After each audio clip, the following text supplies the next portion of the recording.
11. श्री स्वामी समर्थ.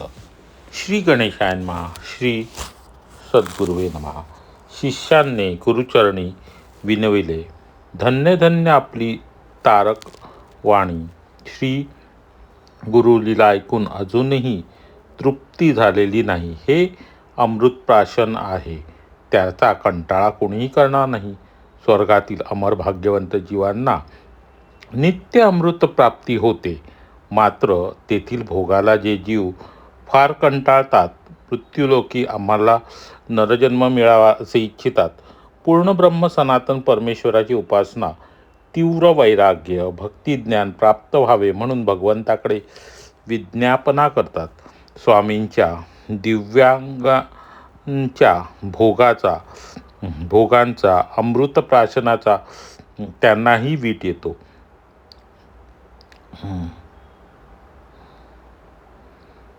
पण ईश्वरेच्छेने विषाचे अमृत आणि अमृताचे विष होते.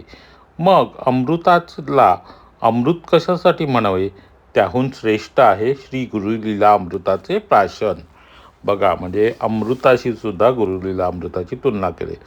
हे खरे परमामृत, त्याच्या श्रवणाने व प्राशन करण्याने हृदयामध्ये भगवंत अखंडत्वाने प्रगटतात. श्रीहरी गुरुलीलामृत पिण्याने भवबंधन सहज तुटते. संसार, प्रपंच, देहभान हे मिथ्या, नाशिवंत आहे हे कळले. समर्थ स्वामी परमात्मा सर्वांतर्यामी आहे, अघटित, अतुल, पराक्रमी आहे. तरी ते अनायसे हृदयात भेटतात. भुऱ्या बाबांना झालेल्या श्री स्वामी योगेश्वरीच्या दर्शनाने संशयादी सर्वच उपाधी सुटून ते अखंड अद्वैत समाधीचे अधिकारी झाले.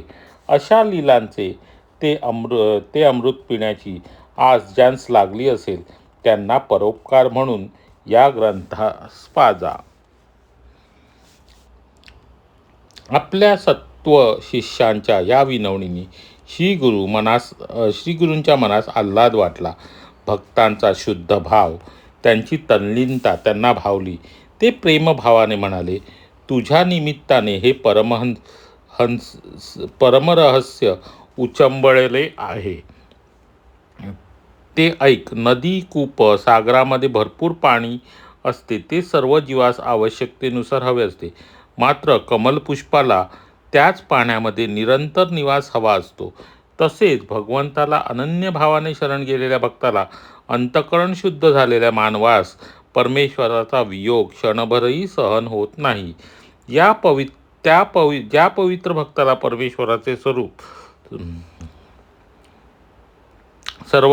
सर्वत्र अनुभवायचे येते, त्यांना हे गुरु हरिचरित्र अत्यंत प्रिय वाटते. घरातील सर्वच मुलांना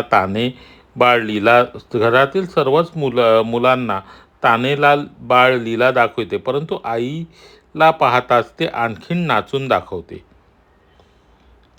जसे अन्न पाण्या वाचून तहानभूक भागत नाही, मात्र ते ग्रहण केल्याने मनुष्य सर्वोपयोगी ठरतो. त्यामुळेच भगवत गुणानुवाद म्हणून साधूंची आनंदवृत्ती होऊन त्यास शांतीही लाभते. अशा प्रकारेच सच्चिदानंद रूप न्याहाळताच भुऱ्याबुवांना तिथल्या तिथे ब्रह्मजाण झाली. त्यांची स्वात्मप्रतीची प्रतीती स्वतः क्षणात दृढ झाली. आधीपासून नम्र वर्तणारे असे ते बुवा सुवर्ण कोंदण, जणू त्यावर ते सुंदर रत्न खोवावे तद्वत पवित्र अंतःकरण असणाऱ्या त्या विरागमूर्तीचे किंचित संशयाने त्या जगन्नायकास हाका मारताच करुणाकराने प्रत्यक्ष येऊन हृदय कोंदणात आपण असल्याची खात्री दिली. त्या उपदेशामृत प्राशनाने भुऱ्याबुवांच्या जीवनकार्याला पूर्णत्व प्राप्त झाले. जगन्नियंत्याने सरळ सोप्या शब्दात महावाक्यार्थ बोधिला. त्यामुळे भुऱ्याबुवांना परमार्थ जीवनाचा निर्मळपणा उलगडला. त्यांनी ब्रह्मा साक्षात्काराचा अनुभव घेतला. निरुपाधिक समाधीमध्ये क्षणात शिरलेल्या बुवांच्या मस्तकावर योगींद्र कुलदीपकाने सकौतुके वरदहस्त ठेवून सावध केले. जड डोळ्यांना पाहून हळूहळू कसेबसे समोर पाहतात तो ब्रह्ममूर्ती अजूनही समोर उभीच असल्याचे पाहून भारावलेल्या स्थितीत पुन्हा महाराजांच्या चरणी लोळण घेत झाले. वारंवार साष्टांग नमन करू लागले. कृतार्थतेचा भाव त्यांना अन्य कृतींनी प्रकट करताच येत नव्हता. मोठ्या सद्गदित भावाने डोळे प्रेमाश्रुजळाने भरलेले अशा प्रेमळ स्थितीत ते बोलू लागले. अहो विश्वेश्वरा, माझे संशय जाळे समूळ तोडून मला मुक्त केलेत. दीनवत्सला, कृपासागरा, दर्शन घेऊन भवसंसारापासून मला निवृत्त केलेत. हे ब्रह्मसनातना, या दासाला परिपूर्ण बनवून कृतार्थ केले. आपण अनंत कोटी ब्रह्मांडाचे नायक आहात. आपण सगुणही आहात आणि निर्गुणही. विश्वात आपण व्याप्त आहात. मोक्षास प्राप्त करणारी स्थिती आपल्याच कृपे प्राप्त होते. हो गुरुवर्या, ध्यान करताच आपण हृदयात प्रकटला. अंतरी दर्शन दिले. आनंदाने डोळे उघडले तर समोरही उभे आहात. अशा अंतर्बाह्य एकच परमात्मा स्वरूप त्याचा प्रत्यक्ष अनुभव मी घेतला. माझ्या अनेक जन्माचे सत्कृत उदयास आले. मनोरथ सुफलित झाले. जगद्गुरु दर्शन घडले. मानव वेश धारण करून आपण यतींद्र रूपातून जगताचा उद्धार करीत फिरत आहात. आपण भक्त कार्यकल्पद्रुम आहात. भक्ताच्या कोणत्याही कार्याला पूर्ण करण्यासाठी आपण क्षणात धावता.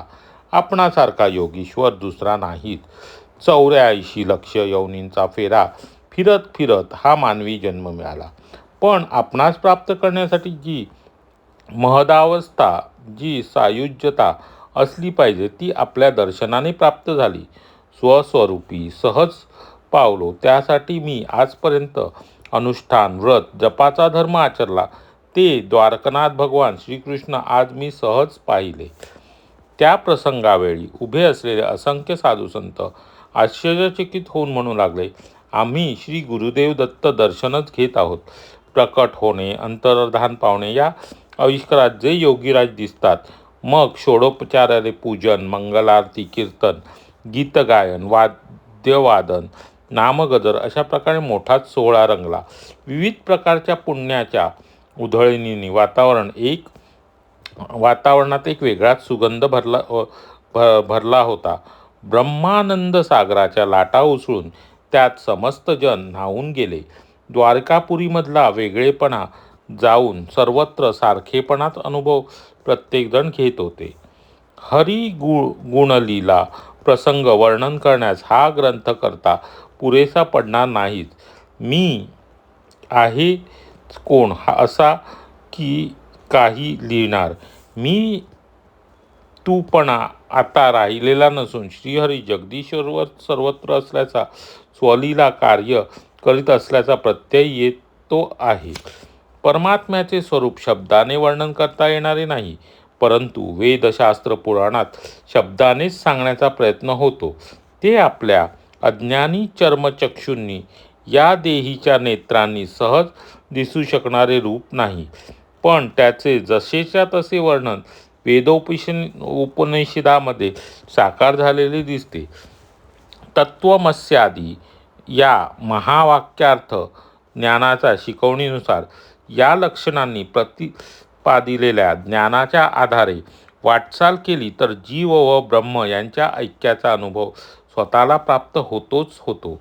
या ब्रह्मप्राप्तीचा अनुभव अपरोक्ष अनुभूतीने, अप्रोक्ष म्हणजे प्रत्यक्ष नजरेसमोर नसलेल्या अनुभूतीने भुऱ्या बाबांना सहज स्थिती प्राप्त झाली आणि आपल्या डोळ्यांनीच त्यांनी स्वतःच्या मुक्तीचा सोहळा पाहिला, अनुभवला. धन्य धन्य श्री नृसिंह मुनीश्वर, ज्यांनी स्वतः दर्शन देऊन आशीर्वाद देत भुऱ्या बाबांच्या जन्माचं सार्थक केले. रावजी वैद्य आणि अंध सूरदास. आता भुऱ्या बाबांची कथा इथे झालेली आणि पुढे आपण जातोय. द्वारकेस जेव्हा हा अद्भुत प्रसंग घडत होता तेव्हा घटनाक्रमाचे 2 महत्त्वपूर्ण साक्षीदार होते. वामनबुवांचे पिता रावजी आणि अंधभक्त सूरदासजी. म्हणजे जेव्हा हे सगळं घडलं तेव्हा तिथे कोण होतं, तर वामनबुवांचे वैद्य रावजी आणि एक अंधभक्त सूरदासजी तेथे. सूरदासजींचा सहभाग केवळ शब्दब्रह्म ऐकण्यापुरताच होता, परंतु त्यांनी तिथेच श्रीप्रभूंना विनंती केली की स्वामी राया, ही गुरुमूर्ती आपल्या नेत्राने पाहावी अशी इच्छा मानसी उपजली. भारावलेल्या भुराबुवांनी भगवंतांकडे करुणा भाकली. रावजी वैद्यांनाही प्रसाद द्यावा. त्याप्रमाणे अंध सूरदासाची नेत्रव्याधी दूर करावी आणि प्रत्यक्ष दर्शन द्यावे म्हणून सनाथ बनवावे, ही आपल्या चरणी नम्र मागणी करतो. त्या प्रिय भक्ताचे वचन ऐकून कळवळलेल्या करुणावताराने सूरदासांना म्हटले, पहा डोळे उघडून घ्या दर्शन. हे ऐकताच सूरदास म्हणाले, मी जन्मांध पातकी, परंतु समर्थाज्ञा मला वंदनीय. महापुण्य बाकी होतं म्हणूनच महत्पुण्य बाकी होतं म्हणूनच वरदहस्त मस्तकी लाभतो, असे म्हणत त्यांनी श्रीचरणांवर साष्टांग नमस्कार घातला. ते पुन्हा स्वामींची विनवणी करू लागले, हे मायबापा दयाघना, आपण परमपुरुष परमहंस परमात्मा जगदितार्थ अवतरला. मी अंध सूरदास सामर्थ्याचा आशीर्वचनास पात्र नाही, समर्थांच्या आशीर्वचनास पात्र नाही, पण अधिकाराकडे न मागता सदैव कृपा करावी, अधिकाराकडे न पाहता सदैव कृपा करावी. कोणी कसाही असो, पण आपण त्याबाबत दुजाभाव धरत नाही. मी आपला बहुत दिवसापासूनचा सेवक आहे. आपली मुले आईबाप सदैव प्रिय असतात. आपली मुले आईबाबास सदैव प्रिय असतात, त्याप्रमाणे श्रीहरींना सद्गुरूंना भक्तसेवक अधिकाधिक आवडतात. सूरदास याप्रमाणे स्तुती करीत असतानाच नवल वर्तले. त्याचे बंद डोळे अकस्मात उघडले आणि आपल्या स्वच्छ सुंदर बनलेल्या डोळ्यांनी ते परमेश्वराचे सुखद दर्शन प्रत्यक्ष अनुभवत होते. पुढच्या क्षणी त्यांनी जगदीश चरणी शुद्ध अंतःकरणाने लोळण घेतली. ब्रह्मादिकांनाही अगम्य असा अनुभव सोहळा उपस्थित ब्रह्मादिकांनाही अगम्य म्हणजे जो ब्रह्मादिकांनाही कळणार नाही असा अद्भुत सोहळा उपस्थित भाग्यवंतांना अनुभवास आला. सूरदास स्वामीरायांना साष्टांग नमन करून म्हणू लागले, भगवंता, या जन्मांधास आता सर्व काही दिसू लागले आहे. आता आपला अद्भुत असा सहज खेळ हा आपला अद्भुत असा सहज खेळ आहे. करुणा करा. धर्मसंस्थापनार्थ वेळोवेळी आपण अवतार घेता. जगाच्या परोपकारासाठी पृथ्वीवर संचार करता. समस्त जगताचे आपण आधार आहात. चराचरात आपण व्यापलेले आहात.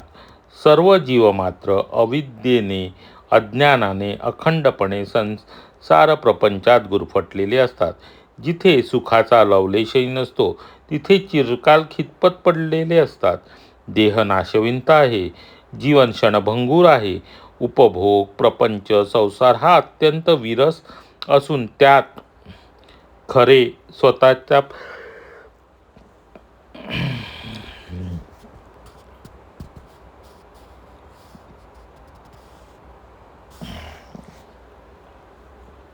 त्यात खरे गुंतण्यासारखे काही नाही, पण लोक त्यालाच सरस मानतात. संसार पटलावरच्या निस्तारलेल्या मनाने सर्व काही समजतात.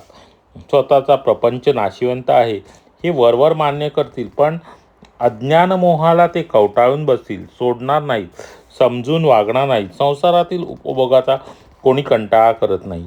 ते प्रत्येकाला हवेच असतात. पैसा, पत्नी, पुत्र कुणाला सोडवतं का कधी? त्यामध्ये सुखाचा क्षणही नसला तरी त्याच्या त्यागाला कोणी तयार होत नाही.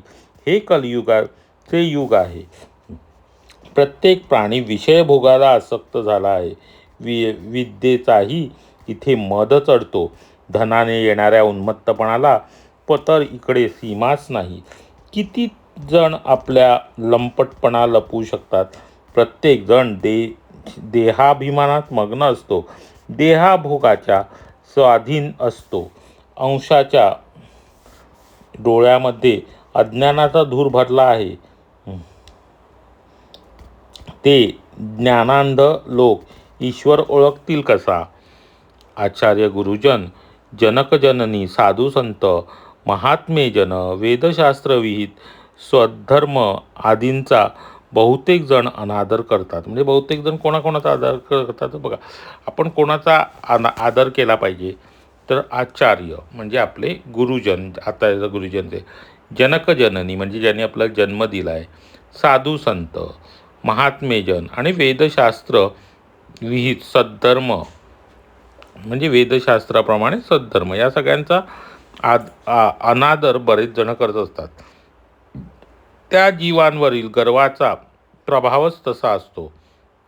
ते परमेश्वर स्वरूप अगाध आहे व अवतारित पुरुष दर्शनासाठी समोर येऊन उभे राहिले तरी विषयात मदमत्सरात बुडालेले अंध दुर्दैवी त्यांना ओळखू शकत नाही.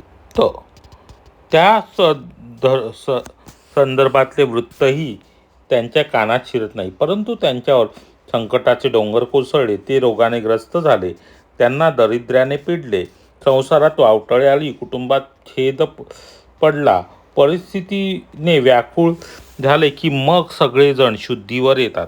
अशा अज्ञानी प्रपंचिकांना शुद्ध करणारे, आपल्या वरदहस्ताने त्यांना उद्धारणारे कनवाळू आपण समर्थ आहात हो महाराजा. आपण सर्वांचे जीवन कृतार्थ करता. सूरदासांचे हे वास्तव शब्दसूर श्रवण ऐकल्यानंतर प्रसन्नवदन होत श्री स्वामी राज दयाळमूर्ती त्वरित वदती म्हणजे स्वामी काय म्हणाले ते बघा. सूरदास हो, त्रिविध तापापासून तुझी मुक्तता होईल. विरक्ती प्राप्त करून ब्रह्मज्ञानी होशील. त्यानंतर अवधूत मूर्ती भुऱ्या बाबांना जुनी खूण सांगू लागले. या रावजी वैद्यास आम्ही 2 वेळा भेटलो. श्री क्षेत्र काशी येथे जान्हवीच्या तीरावर त्यांची आई रखुमाई अचानक दुखण्याने बेजार झाली होती. तेव्हा आपली पत्नी अहिल्या हिच्यासोबत आईची खूप काळजी करत बसले होते. त्यांचे चित्त निरंतर भगवत चरणी लागलेले होते.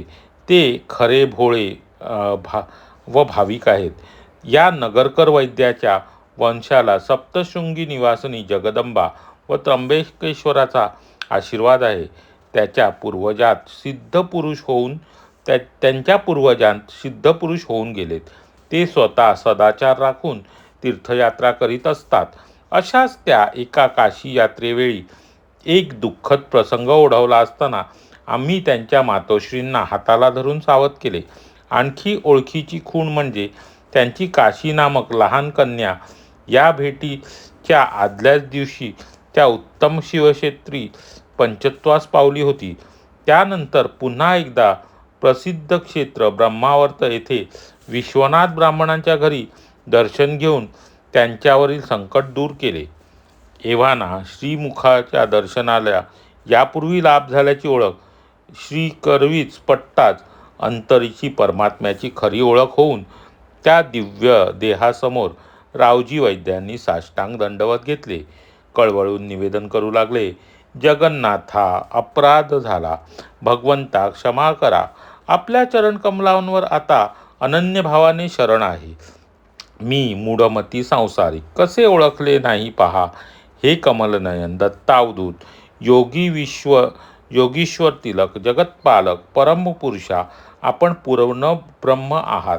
असंख्य नेत्र, मस्तके, पाद आदींनी आपण अनंतावयव रूपाने शोभायमान आहात. पृथ्वी, आप, वायू, तेज, आकाश या पंचमहाभूतात आपण स्थिर आहात आणि कार्यमग्नही. या चराचर सृष्टीत तेजपुंज रूपाने आपणच व्यापला आहात. तरीही दशांगुळे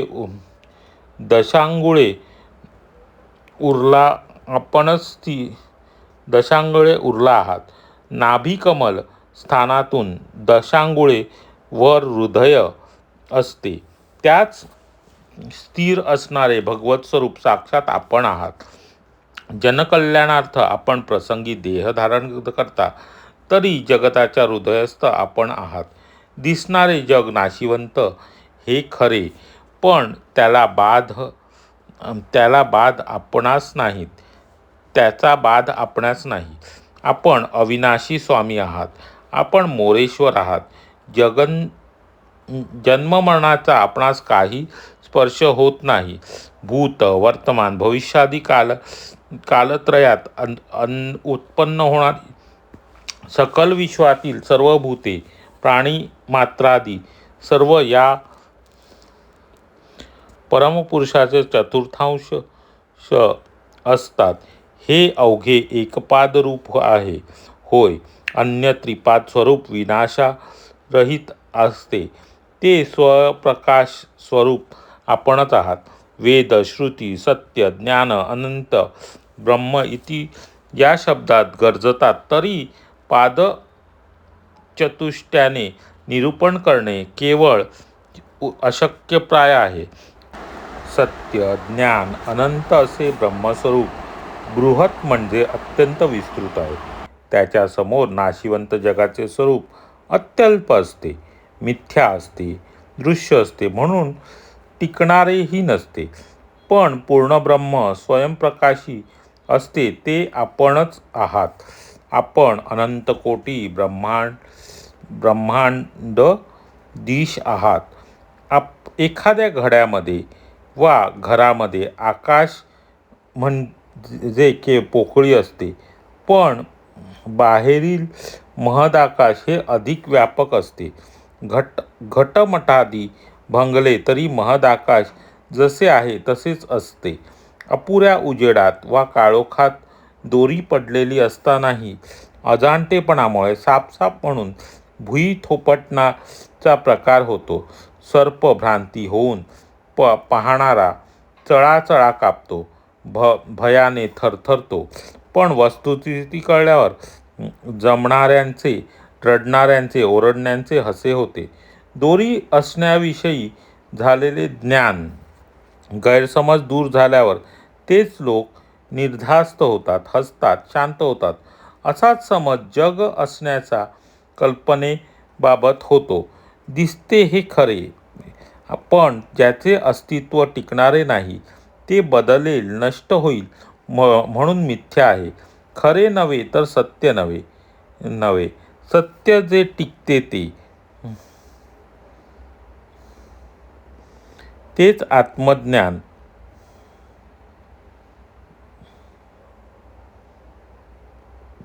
होय. परमार्थ ज्ञानसंपन्न अधिकारी पुरुषाला भ्रम होत नाही. परमार्थ संपन्न अधिकारी पुरुषाला भ्रम होत नाही. जगाच्या अस्सल नक्कलेविषयी त्याला खरे ज्ञान झालेले असते. हेच वेदांती सिद्धांत रहस्य होय. ब्रह्मात्म्याचे अधिष्ठान होय. एका परब्रह्मा वाचून जगात दुसरी कोणतीच गोष्ट संभवत नाही, व तेच श्री स्वामी महाराज होत. श्री गुरुराया, जगतपालका, आपण प्रत्यक्ष परमात्मा आहात. विश्वव्यापक आहात. जगतप्रमाण आहात. या जगण्यात काही भेद उरला नसून आपले स्वरूप आम्ही निसंशय ओळखतो. विश्वाचा उद्भव आपल्या कारणाने झाला. आपल्या कृपेनेच विश्वाची स्थिती अबाधित राहते. प्रलयालाही आपल्या योगेस सुरुवात होते. इतके असूनही त्या सर्वापासून आपण स्वतंत्र आहात. आपले अगाध अस्तित्व अज्ञजनांना आकलणे अगम्य अशक्य असेच आहे. हे प्रभो, आपल्या लीला अपार विचित्र आहेत. तथापि श्री गुरुदेव चरित्र श्रद्धाभक्ती निगाता मानवी जन्माचे निश्चित सार्थक होते. आपल्या आजच्या या श्रीचरण दर्शनाने मी कृतकृत्य झालो, पावन ठरलो आहे आणि अनन्य भावाने साष्टांग नमन करतो.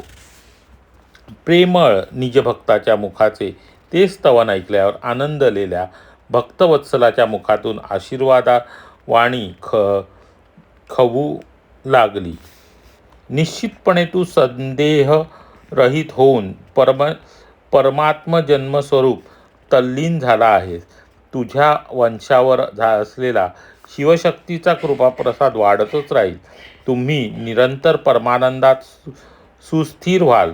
तुमचा ज्येष्ठ पुत्र शुद्ध वैदिक मार्गी होऊन दक्षिण क्षेत्री मुसलमानी अंमलाच्या प्रदेशात त्याला आमचे दर्शन होईल. दुसरा भक्त पुत्र शिवभक्त होईल. ब्रह्मचर्य व्रताचे कुशलतेने पालन करील. तोच सत्य व स्पष्टवक्ता होईल. त्याला कर्नाटक प्रांतात दर्शन देऊ. तिसरा पुत्र आमचा प्रिय भक्त होईल. गुरु संप्रदाय प्रवर्तनासाठी अहोरात्र कार्य करील. ज्ञान विज्ञान संपन्न होईल. केवळ विरक्त जीवन जगेल. सत्यप्रिय व मधुर निर्मळवाणीने तो सर्वांस सुखविल. निरंकारी निस्पृह असेल. तो आमच्या गुणानुवाद लीला जगदहितासाठी ग्रंथित करील असे आशीर्वचन आहे. म्हणजे बघा, स्वामींनी हे रावजींना सांगितलेले. रावजी म्हणजे कोण? वामन बुवांचे पिता. त्यांना सांगितलं. रावजींना हे आशीर्वचन ऐकून ते अन्य उपस्थितांच गोमती तीर्थाचे महिमान सांगू लागले. तेथील तीर्थामध्ये गोमय स्नान, गोदान याला विशेष महत्त्व आहे. गोपीतीर्थाचं महत्त्व काय त्यांनी सांगितलं की तिथल्या ह्याला गोमय स्थान आणि गोदान याला विशेष महत्त्व आहे.